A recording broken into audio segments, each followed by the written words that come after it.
Hi, Tiffany here from A Transformed Life. Today's topic is practical tips for overcoming overwhelm. So, as we've talked about, and as I often share in my group coaching and with my clients, that anxiety comes from these thoughts and beliefs that we have programmed into our mind from the things that happened in the past, the cultural beliefs, the religious beliefs, the familial standards and beliefs that are placed on us, and the traumas we face, and the negative stuff that impacted us. And all of this gets programmed into our mind, and our subconscious mind decides we're not safe. And so it begins to send these messages of danger in the form of anxiety. And I also talk frequently that our anxiety is a loving messenger, that any symptom, even physical symptoms that we get from stress, because not all physical symptoms, as most people know, are caused by physical ailments. A lot of those tension headaches or jittery feelings or insomnia, things like that can be caused by the anxiety and stress in our lives. And so a lot of this we need to change our viewpoint on so that we realize that emotions are not bad. Even anxiety is not bad. Your uncomfortable emotions, even your physical sensations of anxiety, are all loving messengers from your body, from your mind, saying, I don't feel safe. Now, sometimes that message is accurate and sometimes it's based on stuff that happened in the past, as we've discussed. Okay. But I want you to remember there's 3 reasons that you get these loving messages from the body. And I'm going to keep reviewing them because they are so crucial to you accepting and overcoming your anxiety. The reason number 1 that you are experiencing uncomfortable emotions like anxiety, and it doesn't just pertain to anxiety, it could be anger, it could be guilt, it could be shame. Number 1 reason, something in your past hasn't healed. Okay. Number 2, something in your present needs to change. And number 3, you have limiting or toxic beliefs in your mind, and those beliefs are going to create uncomfortable emotions. Okay. Today we're going to be dealing with reason number 2, something in your life needs to change. So we're going to be dealing with those practical tips for overcoming overwhelm. And we're talking about not overwhelm from what happened back here. Oof. We're talking about overwhelm from what's going on right now in your life. And many of you know what I'm talking about. You're just like, oh my God, I got too much to do. I want to tell you that I have lived most of my life in a state of overwhelm. I have 7 children. I used to, while having 7 young children, run a farm, homeschool my kids. I was involved in a religious cult. We had to be at church 3 times a week. So my life was very overwhelming.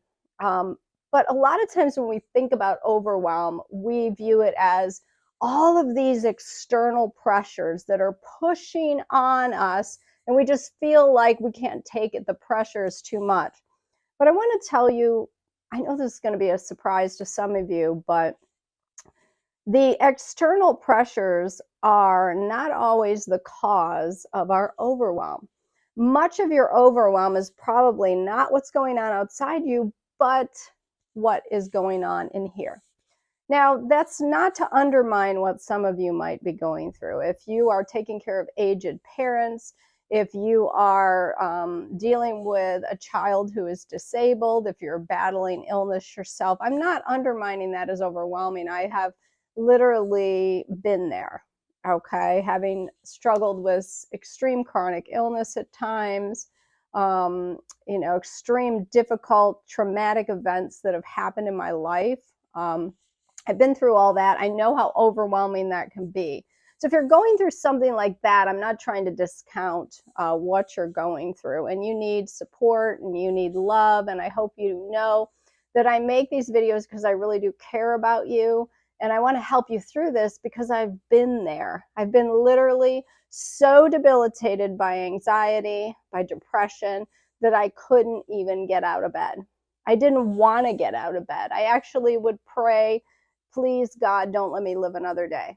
When I look back on that, I'm so glad that prayer wasn't answered, because I love my life now. And if you're sitting there right now thinking, I just don't know how I'm going to get through another day, I just want you to know I've been there.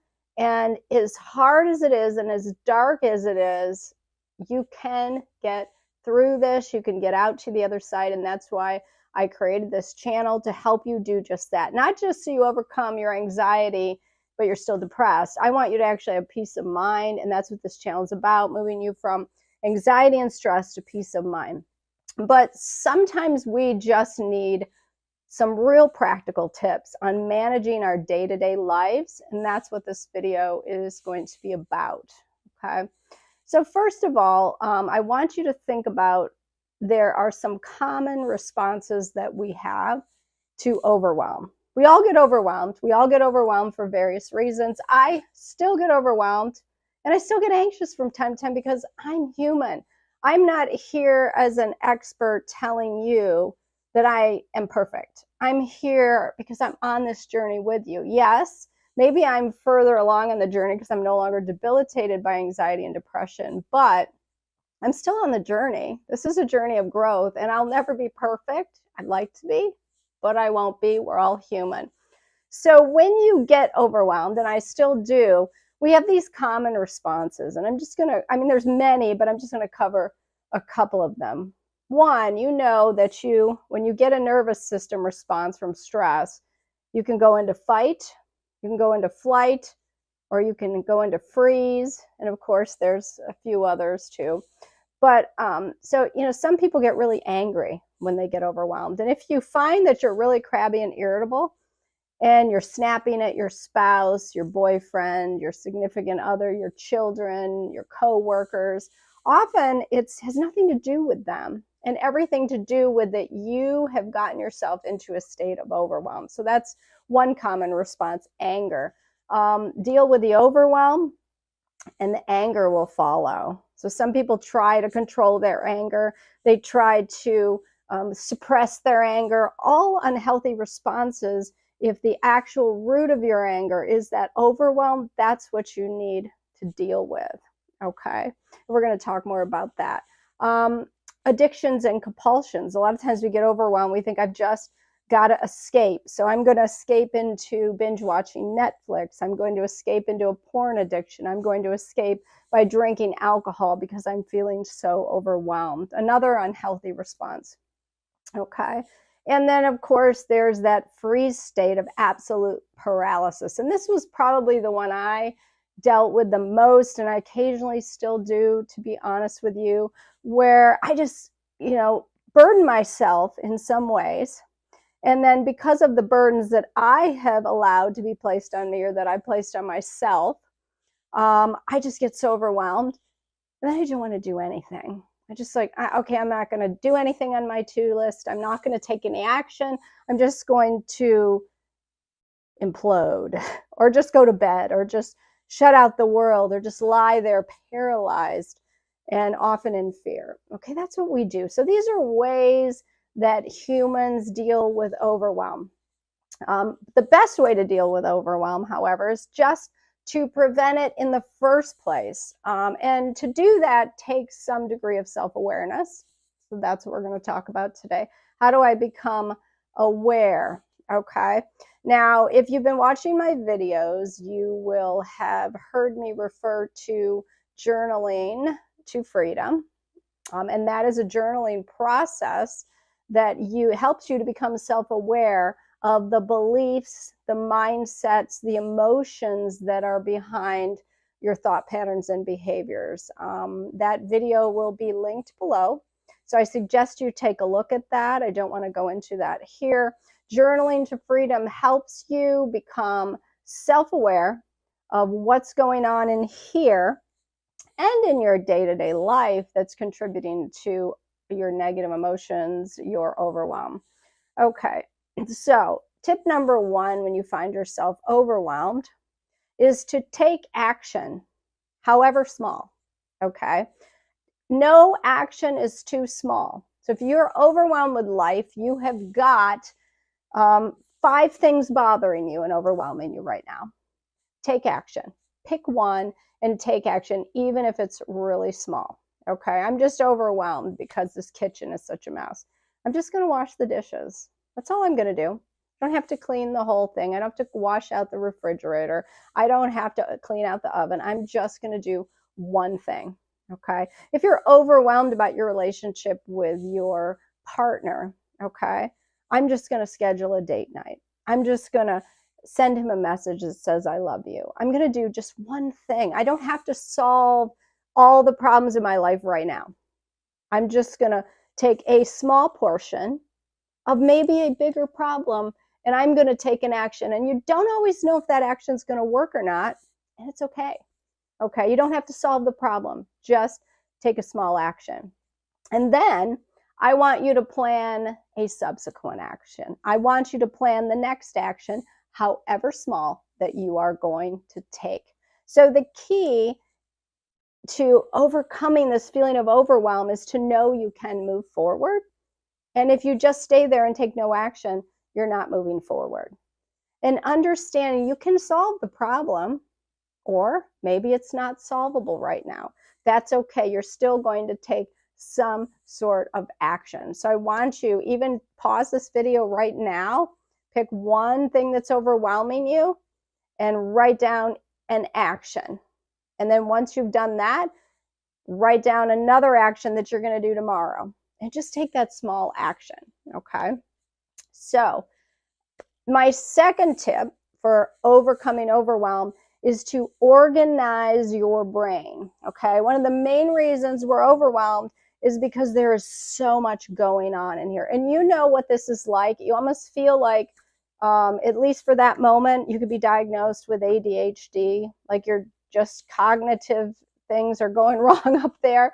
And you're worried about this, that, and you've got to navigate and organize in all sorts of areas. And it just feels so overwhelming to you because it's all floating up here. And if you believe that if you don't handle or deal with, or if you forget some of these things, that it's going to be a dangerous situation, something bad's going to happen, you're going to fail.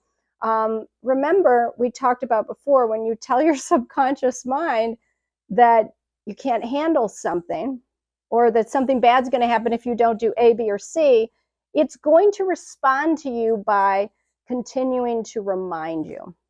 So if you have 5 crises going on in your mind and your subconscious is reminding you of all these things at once, you're going to feel overwhelmed. So we're going to get all of this crap up here and we're going to get it on paper. And we're going to call that your second brain. This is one of the key things I teach in my group coaching program. And it's just super helpful. So you can use a Google document, you can use a notebook. It doesn't really matter. Whatever you like, whatever's useful to you. I personally like Google Documents because I can speak into my phone, I can dictate things, and I'm not stuck writing or typing, okay? And I can carry it on my phone with me all the time. I really like being able to do that.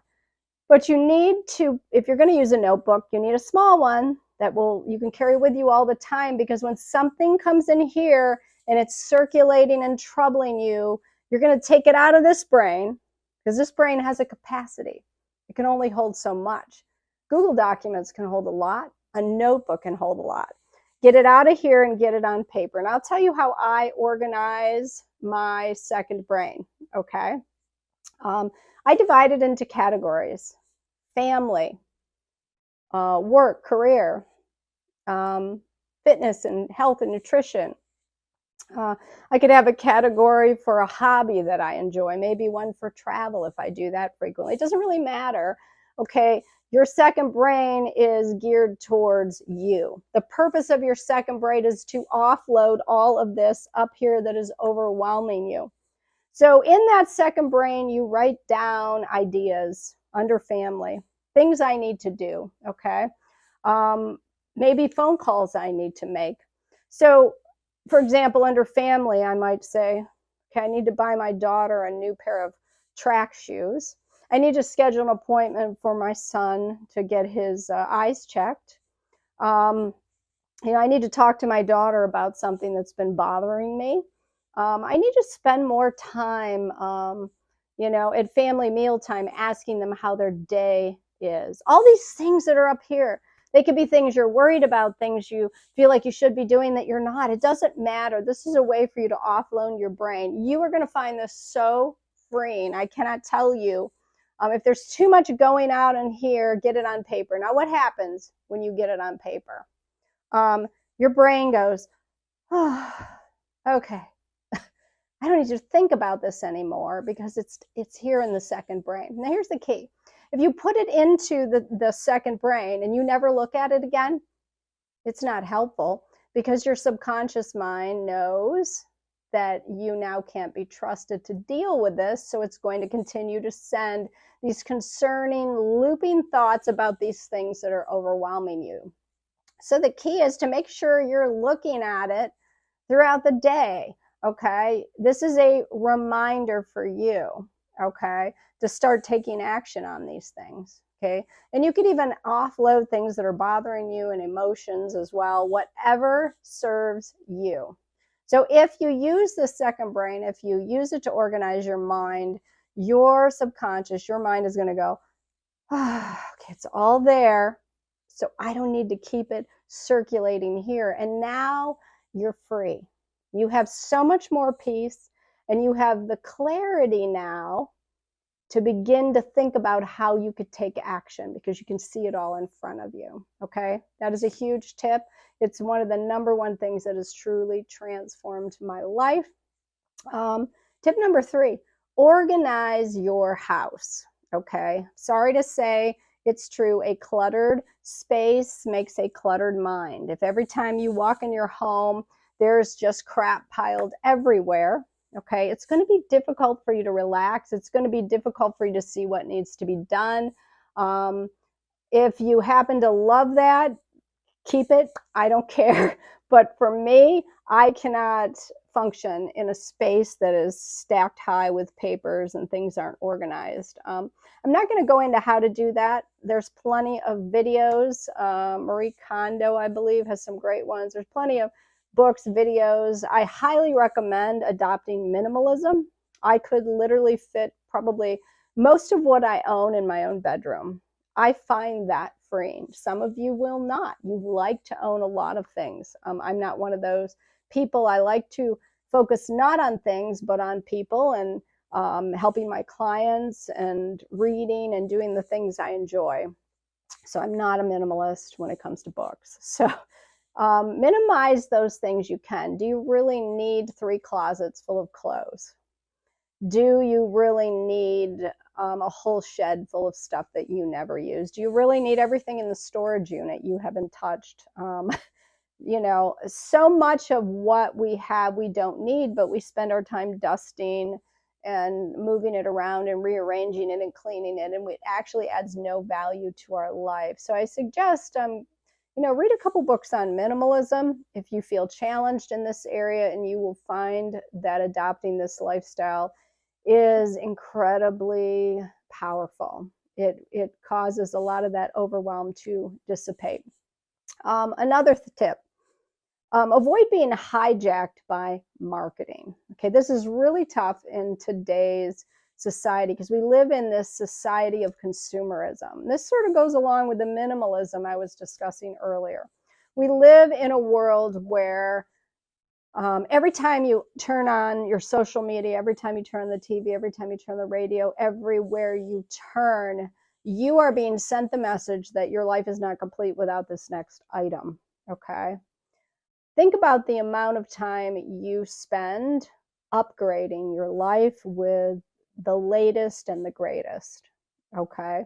The time you spend shopping for clothes you don't need, buying items for your kitchen you don't need. All this kind of stuff takes an incredible amount of time, and it is very overwhelming. I have a very simple life, a very simple wardrobe, and that enables me to have so much more peace in my life. Another tip, stop scrolling. Okay, this kind of goes along with the consumer mentality a little bit, but think about the time that you might be wasting doing this on your phone, scrolling through social media, commenting on things that you care about but other people disagree with, and then you end up in a big fight. Stop the scrolling. Actually use those features on your phone that tell you how much time you're spending on your phone. If you got off your phone and you stopped scrolling, if you stopped spending so much time on social media, stopped watching the endless stream of TikTok videos, you might have more time to actually begin to take these small actions. I have been so guilty of this. I'm not being judgmental, please. We're on this journey together. I have been so guilty of this. But when I actually stopped and figured out how much time I was wasting, I could get a lot more done and deal with these things that were overwhelming me. Okay. Last tip for today, and I think I'm going to make a part 2 because this video is already 20 minutes long, is to say no. This was a difficult one for me because I want to help everyone. I do. That's why I'm making this channel. I want to reach everyone. I want to help anyone who needs help. And I want to be able to do things for other people. And so people are always asking me, can you do this? Can you do that? And sometimes you just got to say no. If you expend yourself for everyone else and you don't take care of you, when you go down, you'll help no one. Okay? So say no to the things you really don't want to do. Say no to the people you really don't feel like spending time with. Say no to everything that detracts from the relationships that are most important to you and the goals that you have that are vital. Okay? I'm going to end here for today. Hopefully tomorrow I will make another video, part 2 of these practical tips to deal with overwhelm. And I love you guys, and I'll see you. Bye-bye.